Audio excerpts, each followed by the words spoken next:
Hello guys, তো আজ হলো সানডে। তো আজ সানডে বলেই তো নতুন নতুন রেসিপি নিয়ে তোমাদের সাথে কথা বলছি। তো আজকে আমি বানাতে যাচ্ছি, এটা কি বলো তো? ঠিক আছে, এখন বলবো না, আগে সাথে থাকো, লাইনে থাকো আর দেখে থাকো আমি কি বানাচ্ছি। তো আমি এখানে সব সবজি বয়েল করে নিচ্ছি, তারপর ওয়েট।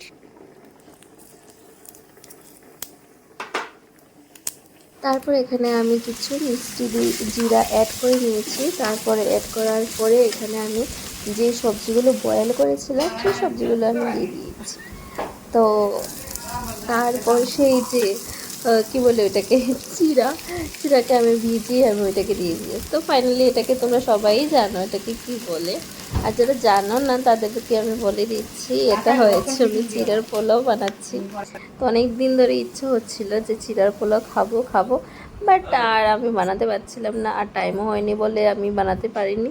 তো আজকে বানিয়ে নিলাম। তো আর এই দেখো আমি অলরেডি সেজে গুজে একটু রেডি হয়ে গেছি। তোমরা ভাবছো যে আরে এখন তো রান্না করছিল এখন আবার সেজে গেছে। হ্যাঁ, আমি রেডি হয়ে গেছি, কারণ আগেই বলা ছিল যে আমরা সানডে আজকে একটু বাড়ি যাব, অনেক দিন হয়ে গেছে বাড়ি যাইনি, যার কারণে মামা একটু ঘুরে আসি। আজকে সানডেও আছে, সানডেতেই আমাদের একটু টাইম হয়।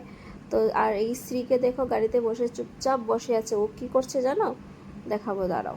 আমি ডাকছি কিন্তু ওকে, ও একদম সাড়া দিচ্ছে না আমাকে, এত দুষ্ট হয়ে গেছে এখন। আর এই দেখো ও ভিডিও চলছে এখানে, আর ও ভিডিও দেখছে বসে বসে। মানে কি বলবো, যত বড় হচ্ছে তত দুষ্ট হচ্ছে, আর বলে লাভ নেই, এত দুষ্ট হয়েছে এখন। আর এই দেখো হাতে হাতে ও ওই মামা মাম্মা মাম্মা কোনো কথা নেই। সো হে গাইস, সাউন্ড শোনা যাচ্ছে কিনা সেটা বলতে পারছি না, বাট হ্যাঁ আমি যাচ্ছি আজকে বাড়িতে, কারণ আজকে সানডে আর মামা একটু ঘুরতে যাবে বলে। তো ভাবলাম তো চলো একটু ঘুরে আসি, তার জন্য বেরিয়ে গেলাম। আর ও গেছে একটু বাইরে, আমার সাথে এখানে বসে রেখে দিয়ে চলে গেছে। তো দেখা যাক বাড়িতে গিয়ে আবার ফিরি। মা ভিডিও দেখতে একদম পছন্দ করে না, কারণ ভিডিও দেখলেই মার মাথা খারাপ হয়ে যায়। আর ও চলে এসেছে, চলো নিয়ে এসেছো। হ্যাঁ, শ্বশুরবাড়ি যাবে বলে কথা, শ্বশুরবাড়ি যাবে তো শ্বশুরবাড়ি থেকে তো নিতেই হবে না, দিতেই হবে। চলো দিল্লি কত যাবো আমরা, কাবাই যাবো আমরা মানি করি। ওকে মামা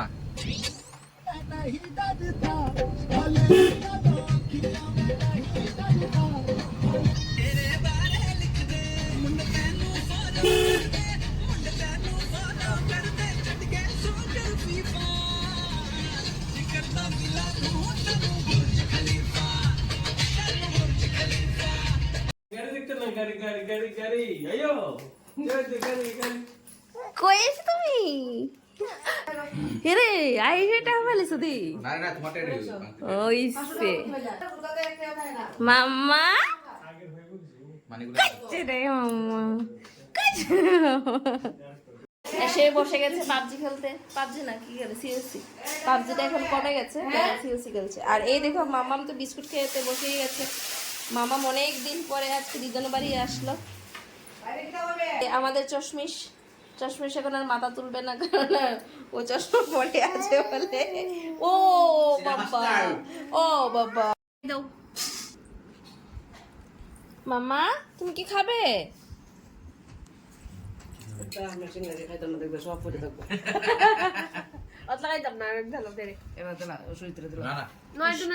ওই দেখো না অবস্থা দেখো, তাই অবস্থা দেখো। এই তাইরে দেখো না, তাইরে দেখো না।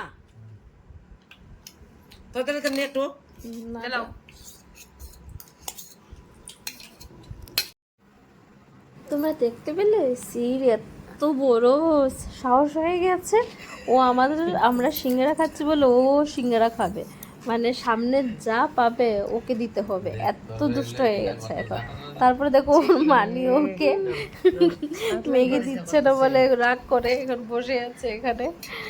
ছোট্ট একটা টিপস বলে দিচ্ছি, Pizzas এই না যে গেলে আমরা- এটা? আমরা দেখাচ্ছি যে বাচ্চাদের ম্যাগি দেওয়া হচ্ছে, ও খাচ্ছে বলে খুব পছন্দ হয়েছে বলে আমরা ওকে আবার দেব, তা বলে একদম দেবে না, কারণ বাচ্চাদের এইসব দেওয়া একদমই মানা। তো বাচ্চাদের খিচুড়ি খাওয়াও, তারপরে পুষ্টি জাতীয় জিনিস খাওয়াও, খাবার খাওয়াও, তবুও তোমরা এইসব চাউমিন, ম্যাগি, সিঙ্গারা এইসব বাচ্চাদেরকে একদম দেবে না। আমিও দিই না বাচ্চাকে, মানে ওকে একদম এইসব খাওয়া দিই না। তারপর বাড়ি চলে আসলাম, অলরেডি 9টা বেজে গেছে। তারপর ইচ্ছে হলো যে বিরিয়ানি খাবো, তো ঘরে ছিল না চিকেন, তো যার কারণে চিকেনের বদলা আমরা নিয়ে নিয়েছি বিনা হাড্ডি কে চিকেন, আই মিন সয়াবিন দিয়ে আজকে বিরিয়ানি বানিয়েছিলাম। বাহ, খেতে তো জাস্ট দারুণ হয়েছিল। আমার তো ভীষণ পছন্দ হয়েছে, ওরাও বলেছে ভীষণ পছন্দ হয়েছে। তো চলো টাটা বাই বাই, আজকের জন্য ব্লগটা এতটুকু। তোমরা প্লিজ যদি ব্লগটা পছন্দ হয় অবশ্যই একটা কমেন্ট করে জানিও। বাই বাই, দেখা হচ্ছে নেক্সট একটা